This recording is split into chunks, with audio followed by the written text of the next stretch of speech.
A prisão domiciliar de Bolsonaro, a candidatura de Ronaldo Caiado e a CPI do Banco Master. Agora, Hélio Beltrão conversa conosco. Um bom dia, Hélio, seja bem-vindo. Bom dia, Estevão. Bom dia, turma. Hélio, o ministro Alexandre de Moraes pediu explicações para a defesa de Bolsonaro depois que o ex-deputado Eduardo Bolsonaro, filho dele, disse durante o evento que gravaria um vídeo para mostrar ao pai. As regras da prisão domiciliar do ex-presidente, no entanto, acabam por proibir que ele tenha acesso a celulares e redes sociais, mesmo que através de outras pessoas. Hélio, na sua opinião, a fala de Eduardo vai prejudicar a domiciliar de Jair Bolsonaro? Estevão, não deve prejudicar, não. A não ser que venha mais uma forçação de barra do Supremo Tribunal Federal. A fala dele, na verdade, foi uma bravata desnecessária. Realmente não é bom mexer nesse vespeiro, fazer esse tipo de provocação. Inclusive, a defesa já se pronunciou, a Michelle já se pronunciou, e eu acredito que isso não vai ter maior repercussão, não. Agora, Estevão, se você me permite, eu queria comentar a fala de ontem do outro Bolsonaro, o Flávio, porque foi o primeiro discurso público maior assim dele como candidato. E ele escolheu fazer isso nos Estados Unidos. E nesse discurso ele falou das terras raras, falou sobre a preferência dele de ter empresas americanas como parceiras. Isso em contraposição ao Lula, que quer sempre se confrontar aos Estados Unidos. Aí o pessoal da esquerda chiou, falou que isso é traição da pátria e, na verdade, não é nada disso. Foi, na verdade, uma fala moderna que destaca duas coisas. Primeiro, a geração de riqueza para o Brasil e, segundo, o alinhamento internacional correto. Eu vou explicar. As terras raras, elas são fundamentais para o mundo contemporâneo, né? São fundamentais para a alta tecnologia, fundamental para ímãs, fundamental para telas, por exemplo. Só que o beneficiamento dessas terras raras, que é o que mais agrega valor, não é uma coisa simples. Então o Brasil precisa atrair investimento para transferir, né, essa maçaroca, transformar, na verdade, em matéria-prima e também para transformar a matéria-prima em produto. E quando o Flávio fala isso no CIPAC, lá nos Estados Unidos, e aí vem o segundo ponto, Estevão, ele já está corrigindo erros do Lula, né, que foram alinhando o Brasil com essas ditaduras orientais. Ele está buscando investidores no lado certo do xadrez geopolítico. A China já é líder mundial em reservas, em produção de terras raras. E o Brasil tem uma reserva importante para o mundo, mas que é quase nada explorada, fica quase tudo embaixo da terra. É claro que a gente tem que desenvolver isso com o apoio do capital das empresas americanas. Então, as críticas da oposição, né, na verdade do governo, né, da esquerda, que tem aquele ranço nacionalista mofado que o brasileiro já não compra, isso não funciona. A esquerda, em geral, prefere não explorar as riquezas que a gente tem. Todo mundo se lembra do parto que foi para o Ibama concordar com aquela exploração do petróleo na margem equatorial.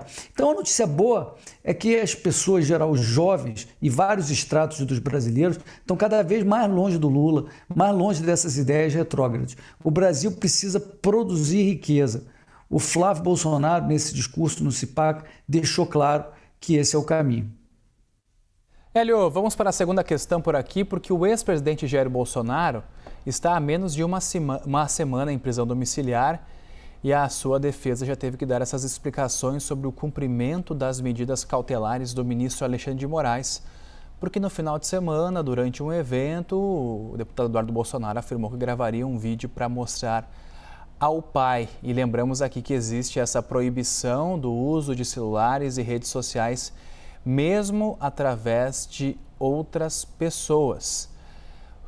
Para você, mais uma vez, então, nós temos a possibilidade de prejudicar o presidente com este anúncio, com esta fala? A gente comentou já essa questão dessa fala do Eduardo Bolsonaro.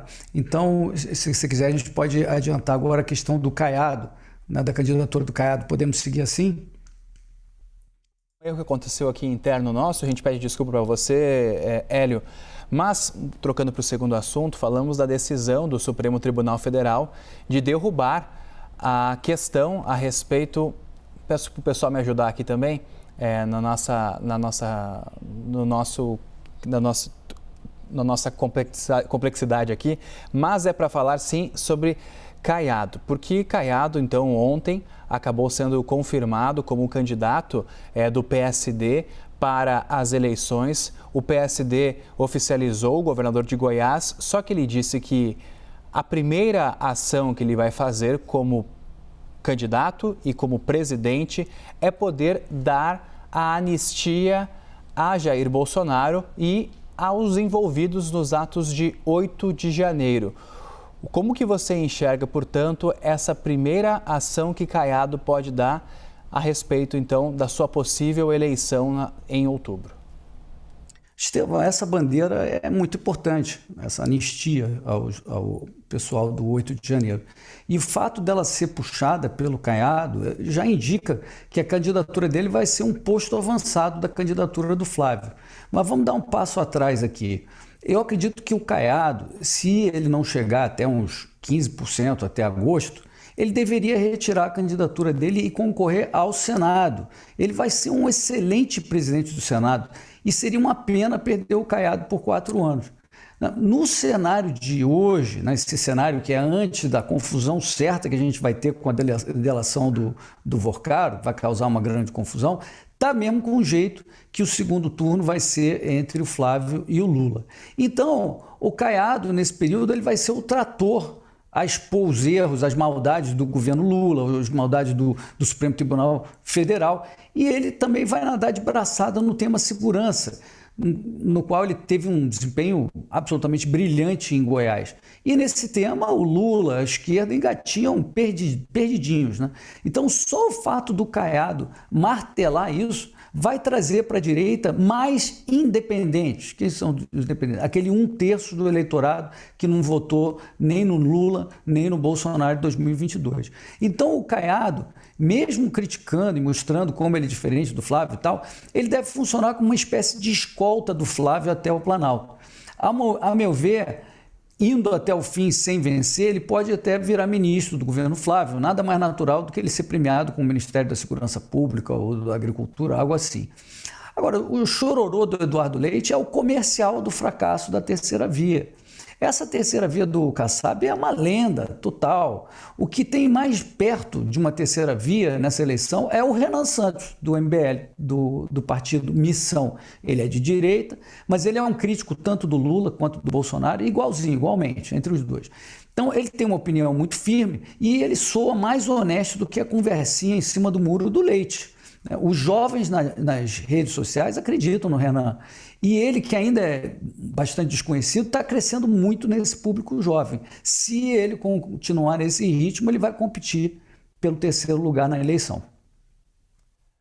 Hélio, a nossa última pergunta, o nosso último tema aqui do nosso Liberdade de Opinião é a respeito da decisão do Supremo Tribunal Federal de derrubar a liminar do ministro André Mendonça, que prorrogava a CPMI do INSS, que acabou por abrir uma discussão significativa sobre a possibilidade de instalação da CPI do Banco Master no Congresso Nacional.